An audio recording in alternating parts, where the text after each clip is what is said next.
José Jacinto Muñoz, sociólogo, el día de hoy con nosotros, conferencista motivacional, pero sobre todo ser humano, es decir, alguien que ha hecho empatía, que me imagino que desde muchacho, me es muy fácil imaginarte con esa elocuencia, ¿no? Con esa forma de interrelacionarte como muy rápida, que quizás hoy por hoy tú tienes razón con lo que decías en el bloque anterior. A veces uno cuando ve a alguien que te aborda como de manera afectiva, que confía en ti en el acto, uno dice, déjame desconfiarte que confía en mí. Es como un conflicto, ¿no? Porque se supone que todos deberíamos estar un poco a la defensiva, con cierta paranoia. Sí. Y eso es fundamental, eso es lo que llaman capital social, ¿no? Está el capital humano, que es el recurso del hombre en la sociedad, y el capital social, que son los vínculos que hay entre los humanos, confianza, cooperación, interrelación, y esos vínculos se han estado separando, muchas veces rompiendo, porque ahí entran otros elementos sociales que alejan al humano de la interacción del día a día. ¿Cuáles son los que más nos alejan, esos antivalores? Tal vez yo diría que el poco manejo de la ética. Yo te lo quiero definir. Estos son temas complejos que a veces uno maneja en talleres 8 horas y la gente sale así con su cabeza dándole vuelta, ¿no? porque Como hay que ponerse a pensar sobre eso. Así es. Una persona que habla este tema maravillosamente es el profesor Emeterio Gómez, muy famoso en el país y que me dio clase, que creo que es una institución en este tema. Pero yo lo defino rápidamente. El tema de la ética es el equilibrio entre el egoísmo y el altruismo. ¿Ves? ¿Cuántas personas no conocemos que son primero ellas, segundo ellas y tercero ellas? No hay espacio para más nadie.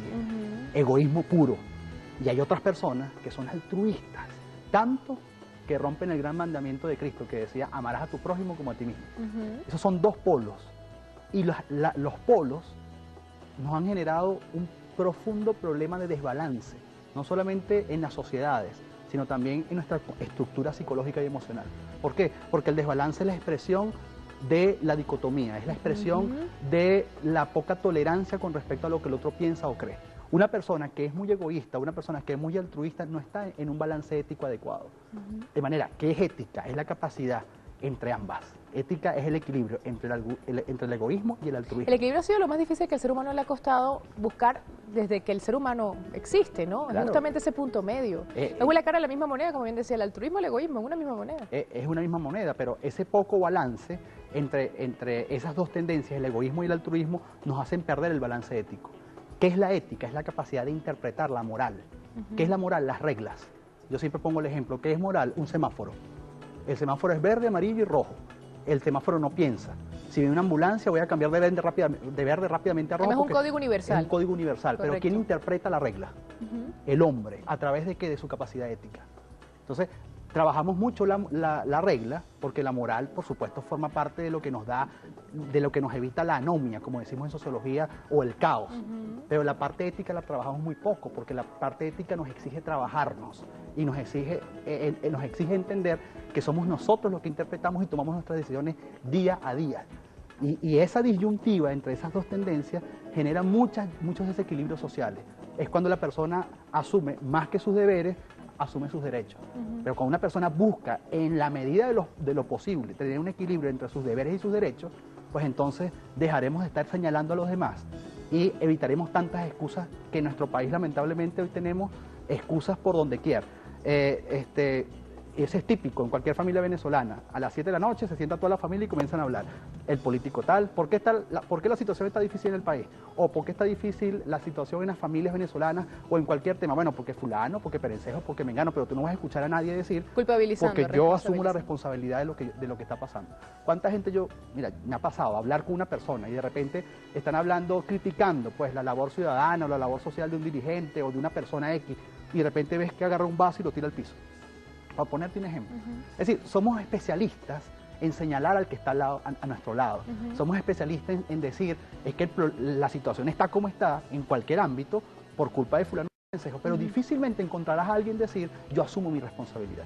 Si asumimos la responsabilidad como ciudadanos y como humanos desde nuestra dimensión ética, yo creo que podemos tener un mejor país. Lo contrario es engañarnos. No importa a quién le demos nuestro voto. No. Es impresionante lo que tú dices, y no importa qué tan modernas, qué tan adaptadas a la sociedad, a la cultura sean las reglas, si tú no tienes la capacidad de discernir, bueno, en qué manera la voy a ejecutar, o sea, me voy a comportar como ciudadano, lo que tú dices, si yo veo el semáforo está en rojo, pero yo lo veo amarillo, entonces yo probablemente pase con la luz en rojo. Hoy me pasó algo muy particular, tempranito, iba a comprar un café y la cola, había la típica cola para pagar, pero entonces había 3 colas en una. Y yo pregunto, ¿cuál es la cola? Y el señor adelante y me dice, bueno, yo estaba primero, pero el señor estaba primero, era pidiendo el café primero para luego pagar, pero en el fondo yo estaba primero en la cola, porque había dos maneras, o pagabas primero o pagabas después. Entonces, señor, yo le digo, bueno, en medio de la confusión probablemente las mujeres entonces primero, las damas primero, me dice no, porque yo estaba primero. Es decir, ni siquiera la caballerosidad del señor, ahí no sabíamos quién estaba primero, pero él debió haberle dado el paso a la dama, ¿cierto? No, eso no sucedió. Entonces, cosas tan pequeñas como esto, definitivamente uno comienza a pensar, ¿de verdad dónde vamos a poder cambiar? Si en pequeñas expresiones no somos ni capaces de verlo. Bueno, una muy buena conclusión de este punto sería, vamos a cambiar nosotros. Vamos a ver qué modificaciones podemos hacer en nuestra realidad para que eso sume a la realidad global que es el país. Si yo doy un paso adelante, mi país da un paso adelante. Ah, pero eso suena muy bonito, ¿no? Es que estas son frases, estas son conceptos, pero es la realidad. ¿Qué estamos esperando? ¿Que venga fulano, perencejo a cambiar nuestra realidad? La unión hace la fuerza, ¿verdad? ¿Ah? Sin duda. Es que la unión y la responsabilidad individual de lo que somos hace la fuerza. Entonces imagínate un país en donde la gente conozca su talento, pero no solamente lo conozca, también lo aplique. Imagínate la sumatoria de que todas las personas se sienten plenos porque están haciendo lo que aman hacer. Y no están haciendo simplemente lo que les tocó hacer. ¿Qué vamos a tener? Seres emocionados, motivados y no seres frustrados. Una de las cosas, Marian, que yo más he visto en Venezuela, recorriendo el país haciendo mi trabajo, es la subestimación. La cantidad de gente que ha renunciado y que me hace recordar un epitafio muy famoso que leí en un libro que dice, murió a los 35, pero fue enterrado a los 80. Hay gente que está viva, pero en realidad está muerta. Lo que la mantiene viva es que su corazón late, pero murió porque sus ideas, sus proyectos, sus propósitos, hace tiempo los dejó a un lado. ¿Cuál es mi responsabilidad, José Jacinto Muñoz, desde mi óptica profesional? Decirle a la gente, retoma tu proyecto, retoma tu trabajo. No importa la edad, le das un estado mental. A mí me impresiona que la gente todavía siga pensando que es que ya no puedo porque tengo tal o cual edad. Yo siempre he dicho que a la universidad deberíamos ir a los 40 años, en donde vas a aportar mucho más que ir a los 20 a repetir lo que un profesor te dice. Y adicionalmente las maestrías deberían tener otro significado. Yo conozco gente que no tiene experiencia profesional y tiene 3 maestrías. Y hablas con una persona que ni siquiera se ha graduado de grado universitario y sabe mucho más que el que tiene 3 maestrías. Las maestrías no la dan la universidad, perdónenme, profesores. La maestría la da la experiencia. Yo siempre he dicho que les recomiendo a la gente que quieran ahondar en el tema del talento, además de mi audioconferencia, mis pensamientos dicen mi talento dice sí, mis pensamientos dicen no, que busquen un libro que es célebre, que se titula Fueras de serie, con Malcolm Gladwell. Qué libro tan increíble que aborda ese tema y que te explica que la maestría es cuando ya has podido hacer lo que sabes hacer más de 15.000 horas, más de 10.000 horas.